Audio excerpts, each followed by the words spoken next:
ಈಗ ಒಂದು ಪ್ರಶ್ನೆ ಬರುತ್ತೆ, ಭವಾನಿ ರೇವಣ್ಣ ಎಲ್ಲಿದ್ದಾರೆ ಅಂತ. ಸಂತ್ರಸ್ತೆ ಕಿಡ್ನಾಪ್ ಕೇಸ್ನಲ್ಲಿ ಭವಾನಿ ರೇವಣ್ಣ ಅರೆಸ್ಟ್ ಆಗ್ತಾರ? ಬಂಧನ ಭೀತಿ ಇದೆ ಭವಾನಿ ರೇವಣ್ಣಗೆ.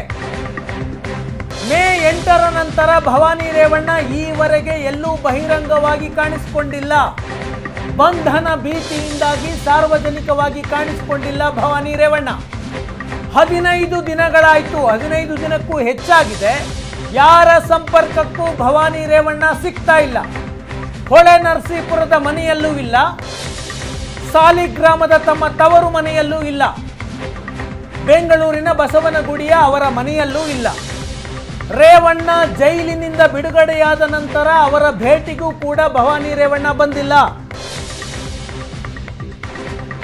HD ರೇವಣ್ಣ ಕಿಡ್ನಾಪ್ ಕೇಸ್ನಲ್ಲಿ ಅರೆಸ್ಟ್ ಆಗಿದ್ರು.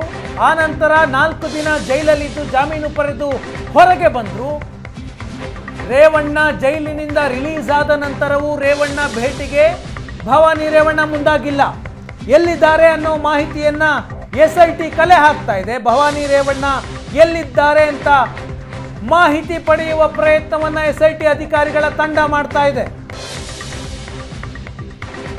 ಭವಾನಿ ರೇವಣ್ಣ ಹೊಳೆ ನರಸೀಪುರದ ಮನೆಯಲ್ಲೂ ಇಲ್ಲ, KR ನಗರದ ಸಾಲಿಗ್ರಾಮ ತವರು ಮನೆ ಅಲ್ಲೂ ಕೂಡ ಭವಾನಿ ರೇವಣ್ಣ ಇಲ್ಲ, ಬೆಂಗಳೂರಿನ ಬಸವನಗುಡಿಯಲ್ಲಿ ಭವಾನಿ ರೇವಣ್ಣನವರ ಮನೆ ಇದೆ, ಆ ಮನೆಗೂ ಕೂಡ ಭವಾನಿ ರೇವಣ್ಣ 15 ದಿನದಿಂದ ಬಂದಿಲ್ಲ. PA ಕೇಳಿದ್ರೆ ನಾನು ರಜೆದಲ್ಲಿದ್ದೀನಿ, ನನಗೆ ಗೊತ್ತಿಲ್ಲ ಅಂತ ಹೇಳ್ತಾರೆ. ಭವಾನಿ ರೇವಣ್ಣನವರು ಫೋನ್ ಮೂಲಕವೂ ಯಾರ ಸಂಪರ್ಕಕ್ಕೂ ಸಿಕ್ಕಿಲ್ಲ. ಮೇ 5ನೇ ತಾರೀಕು ಹೊಳೆ ನರಸೀಪುರದಲ್ಲಿ SIT ಅಧಿಕಾರಿಗಳ ತಂಡ ಮಹಜರ್ ಮಾಡಿದ್ರು. ಆಗ ಭವಾನಿ ರೇವಣ್ಣ ಮನೆಯಲ್ಲೇ ಇದ್ರು.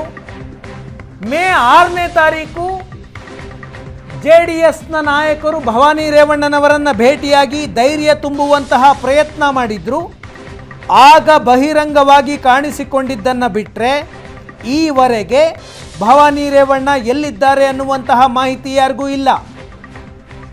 ಶಾಸಕ CN ಬಾಲಕೃಷ್ಣ, ಮಾಜಿ ಶಾಸಕ ಲಿಂಗೇಶ್ ಮೇ 6ನೇ ತಾರೀಕು ಹೊಳೆ ನರಸೀಪುರದ ಮನೆಯಲ್ಲಿ ಭವಾನಿ ರೇವಣ್ಣನವರನ್ನ ಭೇಟಿಯಾಗಿ ಇಡೀ ಪ್ರಕರಣದಲ್ಲಿ ಧೈರ್ಯ ತುಂಬುವಂತಹ ಪ್ರಯತ್ನವನ್ನ ಮಾಡಿದ್ರು ಭವಾನಿ ರೇವಣ್ಣನವರಿಗೆ.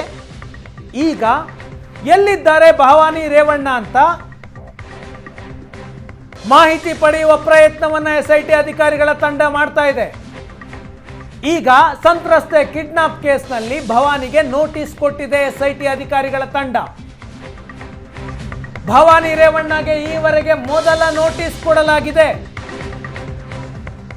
ಜೂನ್ 1ನೇ ತಾರೀಕು ವಿಚಾರಣೆಗೆ ಹಾಜರಾಗೋದಕ್ಕೆ ರೆಡಿಯಾಗಿರಿ ಅಂತ ಭವಾನಿ ರೇವಣ್ಣಗೆ SIT ನೋಟಿಸ್ ಕೊಟ್ಟಿದೆ. ಮೇ 15ಕ್ಕೆ ವಿಚಾರಣೆಗೆ ಹಾಜರಾಗಿ ಹೇಳಿಕೆಯನ್ನ ಕೊಡ್ತೀನಿ ಅಂತ SITಗೆ ಭವಾನಿ ರೇವಣ್ಣ ಹೇಳಿದ್ರಂತೆ. ಆದರೆ SIT ಮುಂದೆ ಬಂದಿಲ್ಲ. ಈಗ ಹೊಳೆ ನರಸೀಪುರದ ಮನೆಗೆ ಜೂನ್ 1ನೇ ತಾರೀಕು ವಿಚಾರಣೆಗೆ ಮಾಡೋದಕ್ಕೆ ಬರ್ತೀವಿ, ನೀವು ವಿಚಾರಣೆಗೆ ಲಭ್ಯರಿರಿ ಅಂತ SIT ನೋಟಿಸ್ ಅನ್ನ ಕೊಟ್ಟಿದೆ. ಇತ್ತೀಚೆಗೆ ಕೋರ್ಟ್ನಲ್ಲಿ SIT ಅಧಿಕಾರಿಗಳು ಹೇಳಿದ್ರು ಭವಾನಿಗೆ ಈವರೆಗೆ ನೋಟಿಸ್ ನೀಡಲಾಗಿಲ್ಲ ಅಂತ. ಇವತ್ತು ಅಧಿಕೃತವಾಗಿ SIT ನೋಟಿಸ್ ಕೊಟ್ಟಿದೆ.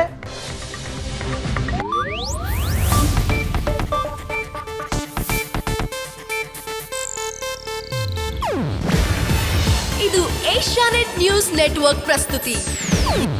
ನೀವು ನೋಡ್ತಿದ್ದೀರಾ ಏಷ್ಯಾನೆಟ್ ಸುವರ್ಣ ನ್ಯೂಸ್.